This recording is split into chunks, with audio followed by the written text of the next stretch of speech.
Halo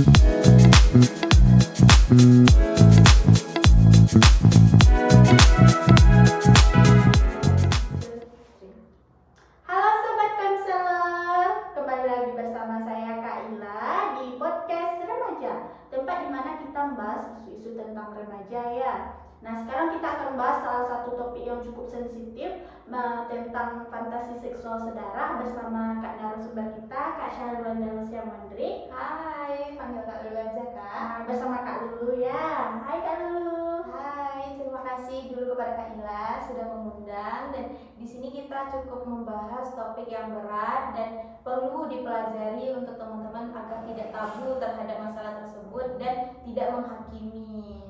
Nah, berarti langsung saja ya Kak Lulu ya. Apa sih itu topik kita itu fantasi seksual sedara itu?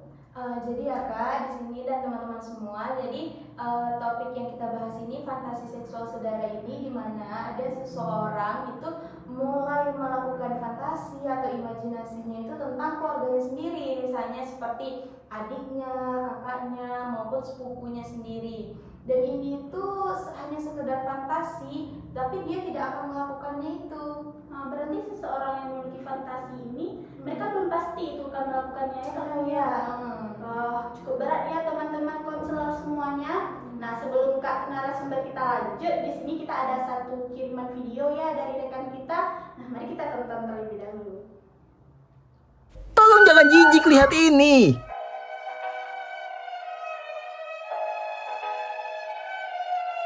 Wah, tidak bisa. Kumpulan orang-orang yang mengaku nafsu dengan keluarganya sendiri, kakaknya, anaknya, bahkan ibunya sendiri. Mereka jadikan bahan pada fantasi bejatnya. Ini benar-benar menjijikan. Tapi munculkanlah juga kehati-hatian dengan adanya fenomena ini. Terlebih bagimu yang sebenarnya sadar, sering juga akan bermaksiat zina, namun merasa di level yang tidak terlalu parah. Ketahuilah, nafsu tidak langsung menerkam seperti binatang buas. Ia merayap pelan membisikkan pembenaran, mengikis rasa jijik sedikit demi sedikit. Sampai akhirnya kau berdiri di depan cermin, bertanya, sejak kapan aku berubah menjadi monster seperti ini? Begitupun fenomena nafsu terhadap saudara ini. Monster tidak tiba-tiba merasuki. Monster ini bisa jadi hasil dari keringnya hati, matinya rasa malu, dan keyakinan bahwa aku masih terkendali. Padahal dia telah lama tersesat. Barang siapa meremehkan dosa kecil, suatu hari akan terperosok ke dalam dosa yang bahkan tak pernah ia bayangkan. Dan ketika itu terjadi, dia akan baru paham, bukan Tuhan yang menjauh, tapi dia sendiri. Ia telah melangkah terlalu jauh dari garisnya, merasa bisa berhenti kapan saja, sampai ia tak bisa lagi. Oke teman-teman konselor semuanya, setelah kita melihat video yang telah rekan kita kirim tadi, nah Kak Lulu, setelah saya lihat yang Kak Lulu ya, berarti orang yang mempunyai fantasi sedara tuh atau mempunyai fantasi itu berarti mereka belum melakukan secara nyata tuh Kak. Benar sekali Kak Ila. Jadi orang yang melakukan fantasi seksualitas sedara itu mereka hanya berimajinasi atau hanya memikirkan hal-hal yang misalnya ya kita tahu lah ya, seksualitas itu.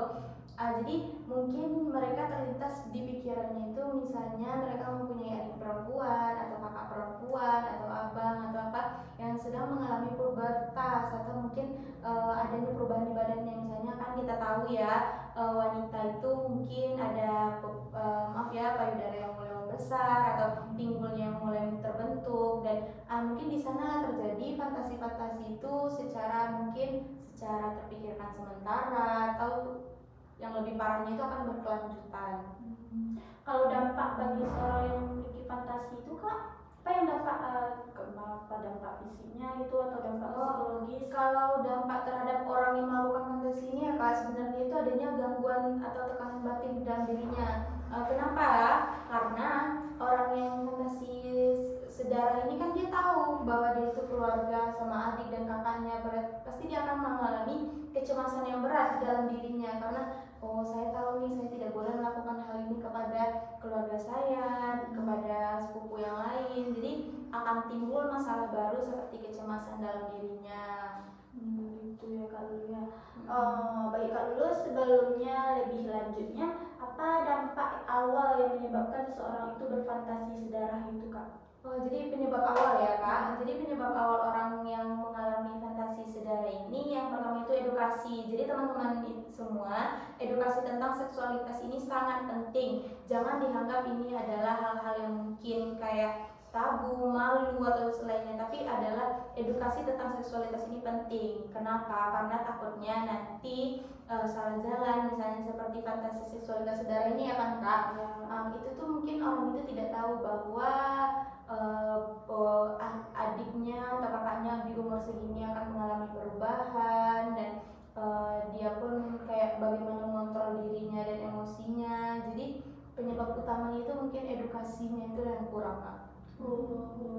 Kak, kalau cara bisa berhenti dari fantasi sejarah itu bisa Kak?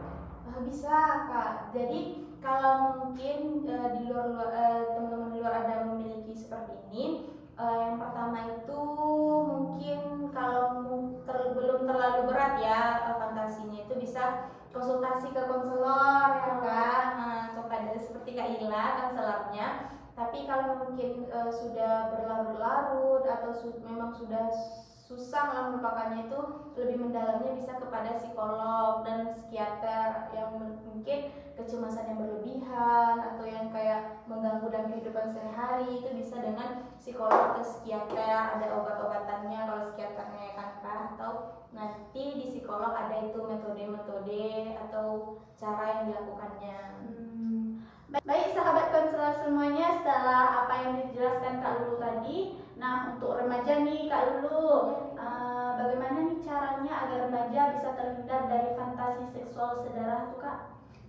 Jadi gini ya teman-teman yang remaja, kan teman-teman semua ini sudah mulai remaja, sudah mulai ada perkembangan yang lebih realistis ya. Jadi yang pertama itu teman-teman harus pentingnya ada edukasi tentang seksualitas itu apa saja, penyebabnya apa saja, yang akan perubahan apa saja yang akan terjadi. Jadi penting ya untuk remaja itu melakukan pendidikan tentang seksualitas Kak. Yang kedua itu teman-teman perlu banyak informasi tentang bagaimana cara berhubungan sesama teman, atau bagaimana cara berpakaian yang baik di lawan jenis, maupun itu di keluarga sendiri ya kan Kak Ila, walaupun kita perempuan ya. Misalnya di rumah itu ada kalau ada saudara laki-laki, bagaimana pakaiannya yang menutup. Kira-kira segitu lah ya Kak informasi yang dapat diberikan. Nah, jadi buat remaja-remaja nih dari kakak narasumber kita Kak Lulu, dan untuk semuanya yang remaja-remaja yang telah menonton, kita perlu nih yang pertama kan pendidikan gitu kan Kak, pendidikan dari seksualitas terlebih dahulu ya. Yang kedua itu cari informasi kan Kak. Yang ketiga kita harus bisa bagaimana cara kita bergaul. Nah, baik Kak Syahlu dan teman-teman sahabat konselor semuanya, buat Kak Syahlu, apa nih pesan bagi orang yang telah mengalami fantasi sedarah nih? Bagaimana pesan buat orang yang mungkin berencana ya Kak ya melakukan fantasi sedarah nih? Apa pesannya Kak Syahlu?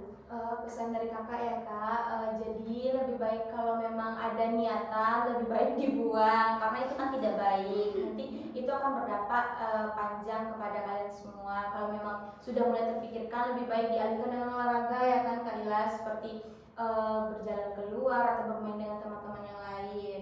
Tapi bagi teman-teman atau remaja yang mungkin sudah mengalami fantasi seksualitas sedar ini, jangan sungkan atau jangan malu untuk menghubungi pihak profesional yang akan bisa membantu seperti konselor, psikolog maupun psikiater, dan tetap semangat dan jangan merasa dirinya itu kotor atau buruk.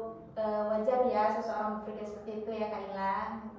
Pesan yang bagus sekali ya sahabat konselor semuanya, dan sangat bermanfaat bagi kita semua. Nah, bagi teman-teman yang jika kamu atau keluarga terdekat kamu yang sudah mengalami atau merencanakan, jangan sungkan untuk berkonsultasi dengan profesional ya.